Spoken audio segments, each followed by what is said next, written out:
The holographic display materialized above Geneva's diplomatic center at precisely 1437 GMT, its alien geometries casting impossible shadows across the assembly hall. Ambassador Krex Nathi of the Veltaran hegemony stood 8 feet tall, his crystalline exoskeleton refracting the chamber's lights into prismatic fragments. Behind him, the assembled representatives of Earth's United Nations sat in stunned silence. "Your species has been evaluated," Krex Nathi intoned, his voice carrying the harmonic resonance that marked his kind's superiority complex. "The hegemony's expansion requires tribute from developing worlds. You will provide 30% of your agricultural output, 20% of your manufactured goods, and 10% of your population for labor conscription. Compliance ensures your continued existence." Secretary General Valdris Morthane, her weathered face betraying no emotion, stood slowly. The Scandinavian diplomat had survived 3 decades of interstellar negotiations since first contact, but nothing had prepared her for this moment. "And if we refuse?" The alien's mandibles clicked in what might have been amusement. "Refusal results in orbital bombardment and forced compliance. Your weapons are primitive. Your defenses are laughable. We have pacified 17 civilizations using identical protocols. Accept tribute status or face extinction." Admiral Quintus Velkarian, Earth's highest-ranking military officer, watched from the gallery as murmurs erupted throughout the chamber. The grizzled veteran had spent 40 years preparing for this scenario, though he'd hoped it would never come. His augmented eyes recorded every detail of the alien envoy's presentation, cataloging weaknesses and tactical assessments. "How long do we have to decide?" Morthane asked. 7 of your days. The hegemony fleet maintains position at your system's edge. Compliance or annihilation. Choose wisely." The hologram flickered and died, leaving the assembly in oppressive silence. Delegates began whispering frantically, some calling for immediate surrender, others demanding military consultation. Morthane raised her hand for order, but Admiral Velkarian was already moving. He approached the podium with measured steps, his decorated uniform catching the chamber's lights. When he spoke, his voice carried the authority of someone who had never retreated from a fight. "Madam Secretary General, I request immediate session with the Defense Council." "Admiral, surely you're not suggesting—" "I'm suggesting we remind these bastards why humanity conquered its own world before reaching for the stars." His scarred hands gripped the podium's edge. "They've made one critical error in their assessment." The chamber fell silent. All attention focused on the weathered soldier. Even Morthane leaned forward, intrigued despite her diplomatic training urging caution. "They assume we're like the other 17 civilizations they've crushed.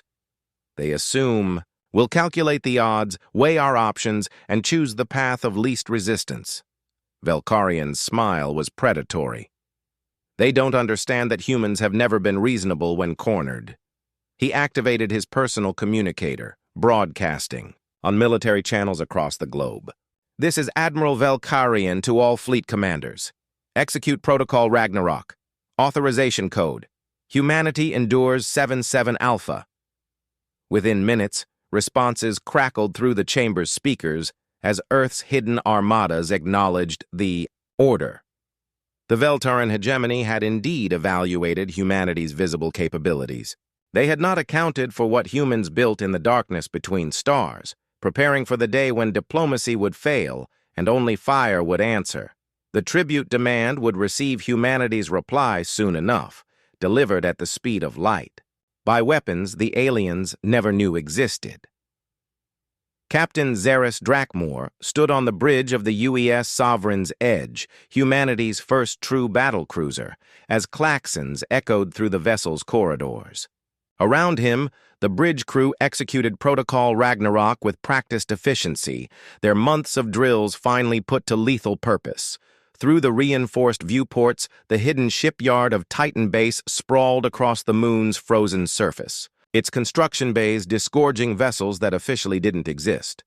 "Status report," Drakmor commanded, his cybernetic eye interfacing directly with the ship's tactical systems. "All stealth frigates report ready for deployment," announced Commander Lixara Quenadara from the communications station. "The Dreadnought Iron Testament confirms weapon systems online. Admiral Velkarian's broadcast has activated every sleeper cell from Mars to Europa. For 30 years, since humanity first detected artificial signals from deep space, Earth's leaders had publicly pursued peaceful contact while secretly preparing for war. The Sol Defense Initiative had consumed trillions of credits hidden within infrastructure projects and scientific research budgets. Humanity had learned from its own history. Hope for the best, but prepare for the worst. The Sovereign's Edge represented the pinnacle of this clandestine effort. Built in sections across 12 different facilities, assembled in the outer system's darkness, it mounted experimental weapons derived from captured alien technology and breakthrough human engineering. Plasma lance batteries lined its hull alongside. Magnetic acceleration cannons capable of hurling tungsten projectiles at relativistic speeds. "Captain," reported Lieutenant Zendara Flux Hagen from the sensor station, "long-range scanners detect the hegemony fleet, 47 vessels maintaining geosynchronous orbit beyond Pluto. Configuration suggests standard pacification formation. They're not expecting resistance." Drakmore studied the tactical display, marking each enemy vessel's probable capabilities. The Veltaran ships were larger than humanity's designs, but size meant nothing if your enemy remained invisible until the killing blow. "Time until Phase 1 initiation?" 18 hours, Captain. Admiral Velkarian wants simultaneous strikes across all target zones." The captain nodded, remembering his grandfather's stories about the old wars, conflicts fought with gunpowder, and steel when humanity battled itself for scraps of territory. Those ancestors had possessed something the hegemony couldn't understand, the willingness to die for principles rather than submit to superior force. "Open channel to Fleet Command," Drakmore ordered. "This is Captain Drakmore of the Sovereigns. Edge to Admiral Velkarian. Hidden Fleet Alpha stands ready. Request permission to advance to strike positions." The response came immediately, the Admiral's voice carrying across the void with grim determination. "Permission granted, Captain. Show them what humans do to would-be conquerors. All ships, advance to Phase Line Delta. Maintain stealth protocols until weapons release." Across the solar system, humanity's secret armada began its final approach. Cloaked destroyers slipped through asteroid fields, their hulls coated with adaptive camouflage that bent light around their forms. Missile frigates powered down their engines, drifting on ballistic trajectories that would place them within striking distance of the hegemony fleet. On Earth, ground-based installations powered up weapons that had never been tested in combat. Orbital defense platforms, disguised as communication satellites, armed their nuclear lances. Even civilian vessels received coded transmissions, their cargo holds concealing military-grade weaponry for desperate last stands. The Veltaran hegemony had offered tribute or extinction. Humanity's reply was already in motion, hurtling through space at velocities that would make atoms into weapons. In 18 hours, the universe would learn why humans had conquered their own world, not through superior technology or overwhelming numbers, but through the simple refusal to kneel before anyone who demanded submission. Captain Drakmore smiled as his ship disappeared into the darkness between worlds, carrying humanity's answer to those who would make them slaves.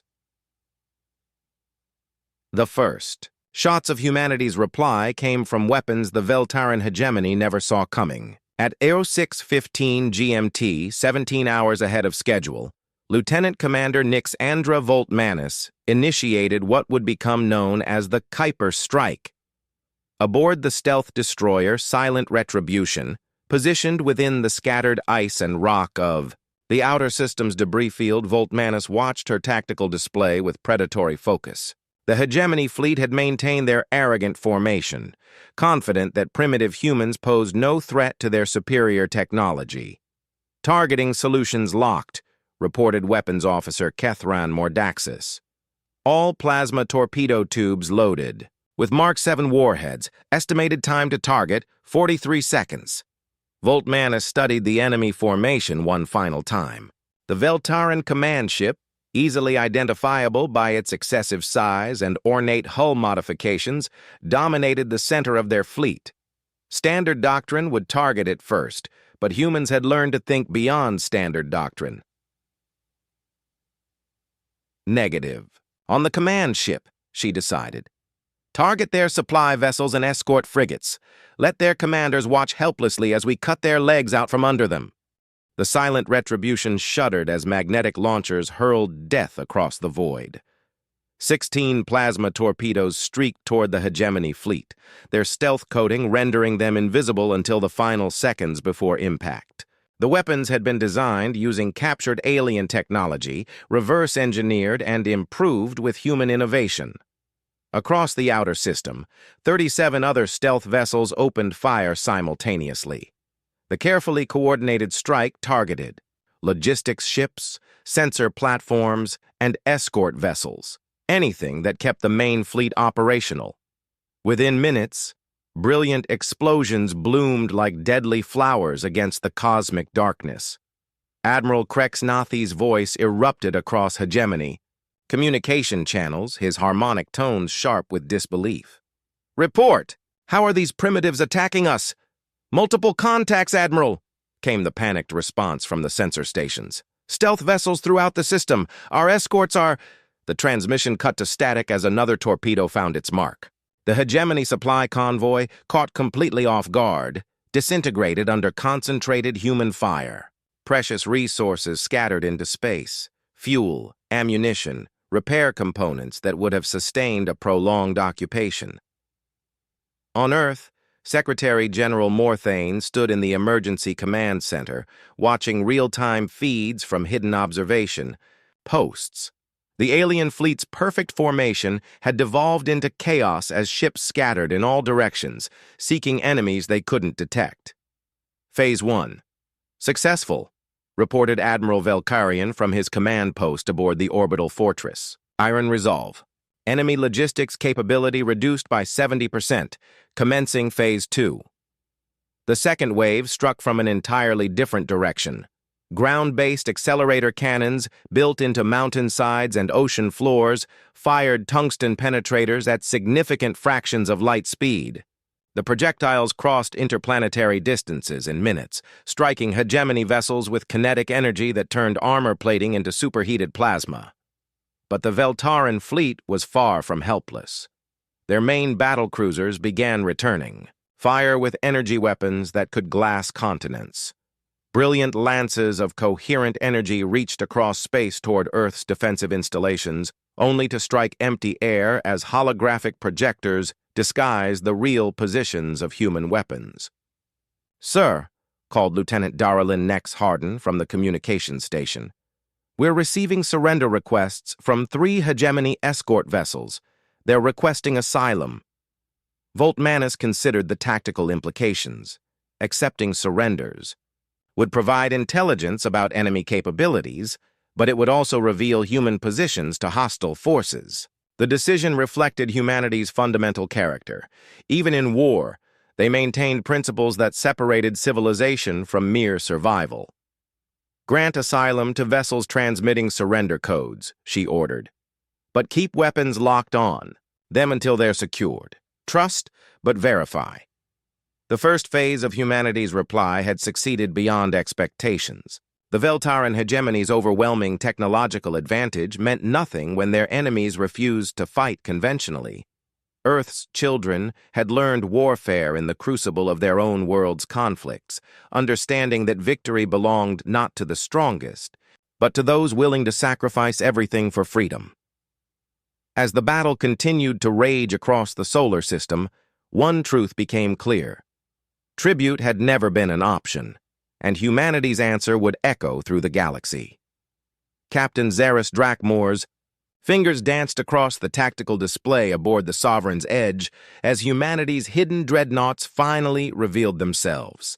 The time for stealth had passed. Now came the moment for overwhelming force. Around his flagship, the assembled might of Earth's secret navy materialized from the void like vengeful spirits. "All vessels report ready for final assault," announced Commander Quendara, her voice steady despite the magnitude of the moment. "Dreadnought Iron Testament signals weapons hot. Battlecruiser squadrons Alpha through Delta have achieved optimal firing positions. Through the bridge's reinforced viewports, Drakmor could see the hegemony fleet reforming into defensive positions. Admiral Krexnathi had finally realized the true scope of humanity's deception, but the revelation came too late. Half his fleet burned in space, their hulks serving as navigational hazards for the survivors. "Captain," reported Lieutenant Fluxhagen, "from sensors, energy readings from the hegemony command ship are spiking. They're charging what appears to be a planet-killer weapon." Drakmor's augmented eye interfaced directly with the ship's targeting computers, calculating firing solutions with mechanical precision. The alien superweapon represented everything wrong with the hegemony's approach to warfare: massive, devastating, but ultimately inflexible. Human weapons, by contrast, had been designed for adaptability and precision. "All ships, concentrate fire on the command vessel's main weapon array," he ordered across fleet channels.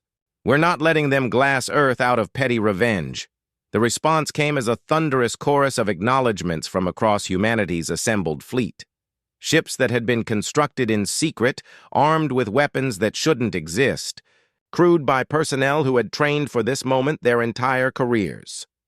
The Iron Testament led the charge, its massive hull bristling with plasma lance batteries and kinetic accelerators.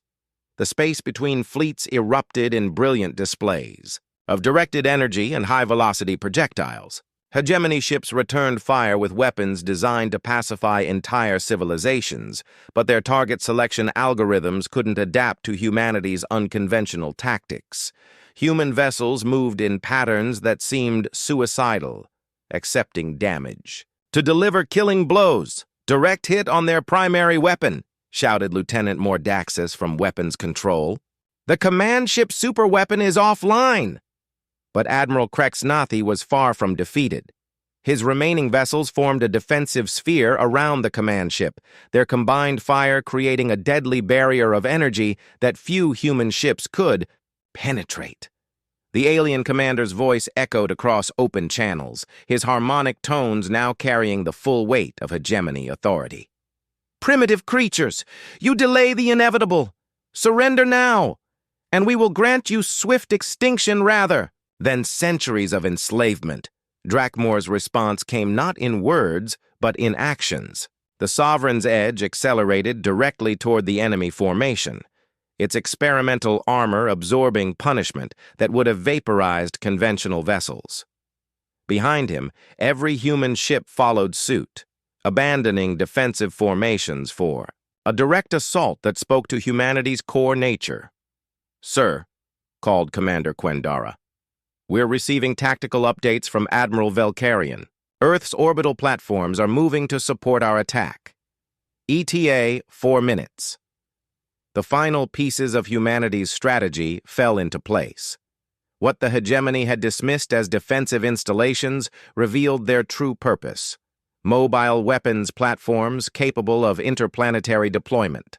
The massive structures broke orbit around Earth, their fusion drives carrying megatons of weaponry toward the main battle. In space, context determined everything. The Velteran fleet had superior individual vessels, but they fought as conquerors, expecting submission. Humanity fought as defenders facing extinction, and that difference changed every tactical calculation. Human ships absorbed damage that should have destroyed them, their crews continuing to fight with systems failing around them. "All batteries, concentrate fire on the command ship's propulsion section," Drakmor ordered as his flagship penetrated the enemy defensive sphere. "We're ending this here and now." The battle had become a microcosm of humanity's reply to the tribute demand. No surrender, no negotiation, no acceptance of subjugation. The universe would learn that Earth's children answered threats with violence, submission demands with defiance, and ultimatums with overwhelming force. As the Sovereign's Edge closed to point-blank range with the Hegemony command ship, Captain Drac Moore smiled grimly. The aliens had offered tribute or extinction. Humanity was delivering extinction to anyone foolish enough to threaten their freedom. The death of Admiral Krexnathi came not with grand ceremony, but with the practical efficiency that marked humanity's approach to warfare. As the Sovereign's Edge and its escorts hammered the Hegemony command ship with concentrated fire, the alien vessel's crystalline superstructure began to crack under impossible stress. Hull breaches detected across 17 sections, reported Lieutenant Flux Hagen, her voice clinical despite the magnitude of destruction displayed on her screens. Their command structure is collapsing. Literally. Captain Drac Moore watched through his ship's optical sensors as the Veltaran flagship split along its primary stress lines. The alien vessel had been designed for intimidation as much as function, its ornate hull modifications proving to be critical weak points under sustained bombardment. Atmosphere vented into space in brilliant streams as the command ship's death throes played out against the cosmic backdrop. But the Hegemony fleet's collapse accelerated beyond mere loss of command authority. Across the remaining vessels, human, intelligence operatives activated sleeper protocols they had embedded during the initial diplomatic contacts years earlier. What the aliens had dismissed as cultural exchange programs had been carefully orchestrated espionage operations. "Sir," called Commander Quendara from the communications station, "we're receiving surrender transmissions from multiple Hegemony vessels. Their fleet cohesion is completely broken." Through the tactical display, Drac Moore watched enemy ships scatter in all directions. Some attempted to flee toward the system's edge, only to encounter Admiral Velkarian's strategic reserves. Others powered down their weapons and transmitted surrender codes, their crews finally understanding that resistance meant annihilation.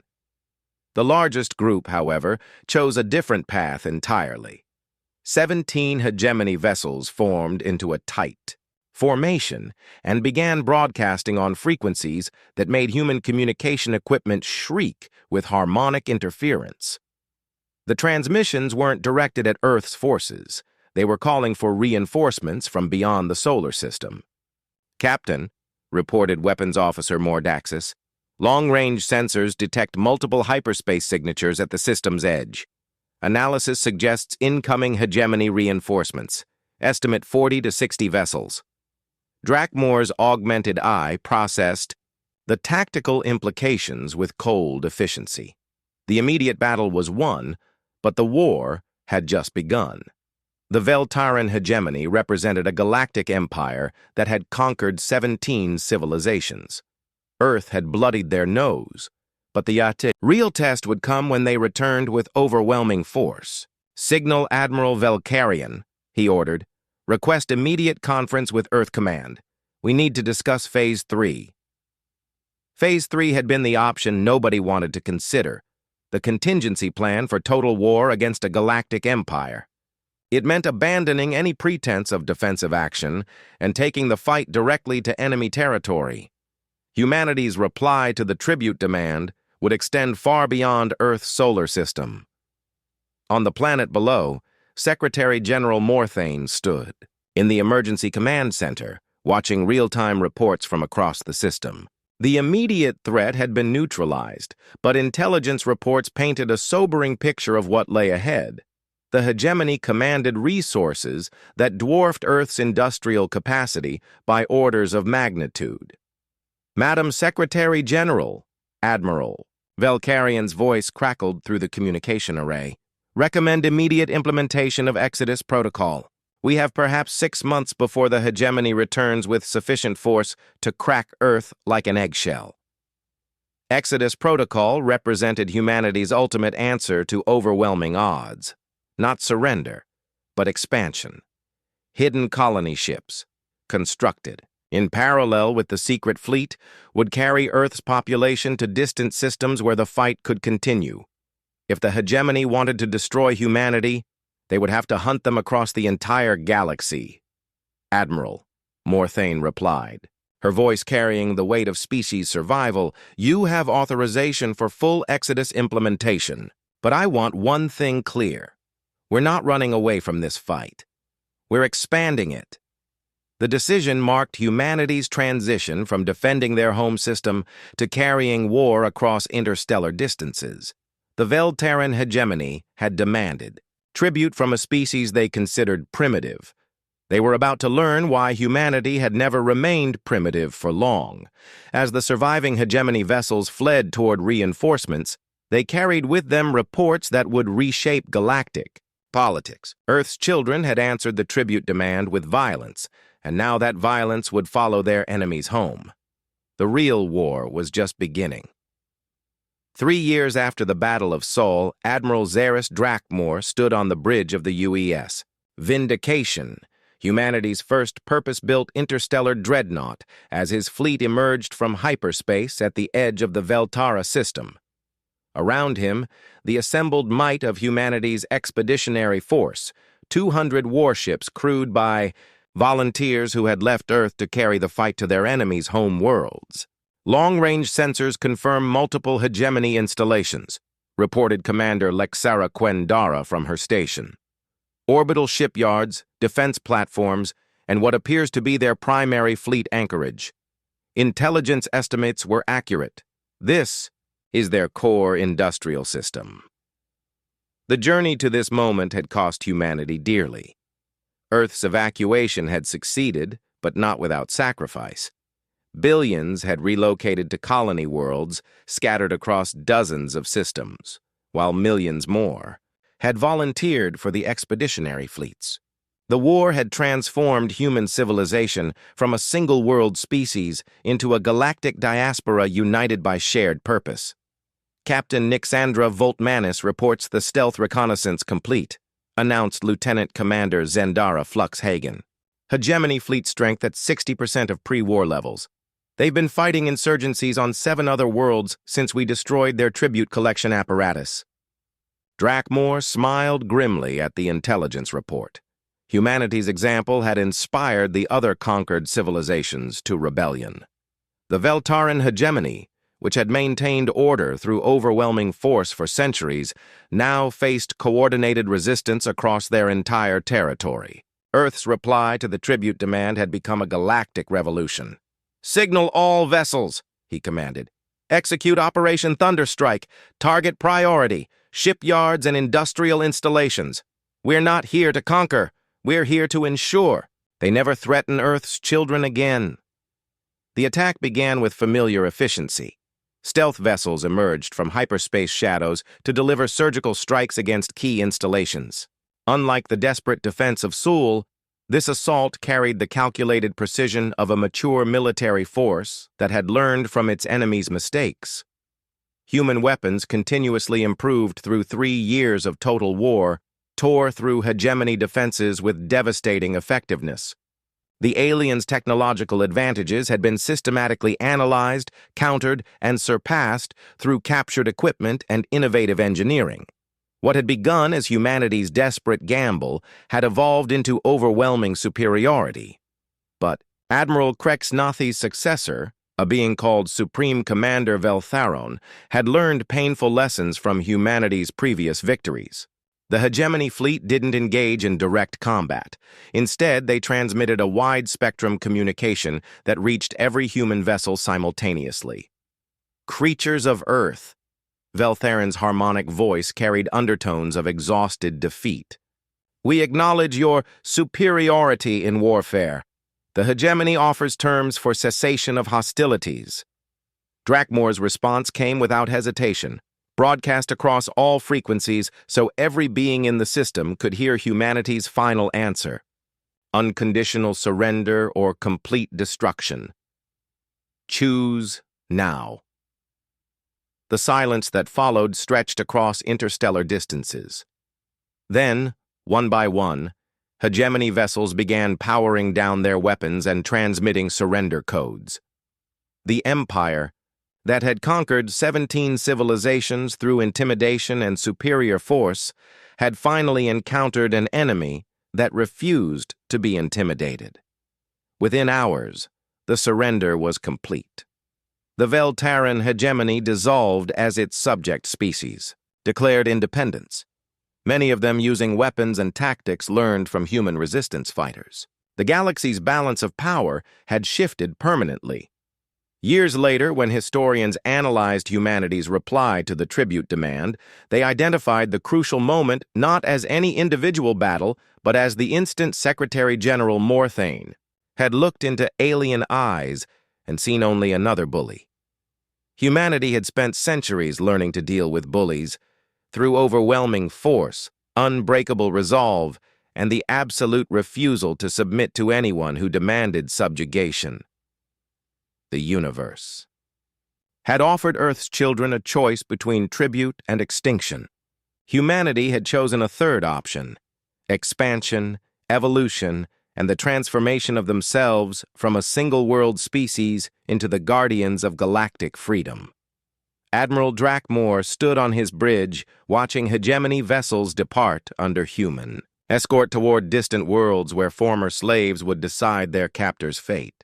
The tribute demand had been answered not with gold or submission, but with fire and steel and the unbreakable human spirit that had conquered first their own world and now the stars themselves. In the end, freedom had proven more valuable than peace, and humanity had paid its price willingly. The galaxy would remember Earth's reply for millennia to come.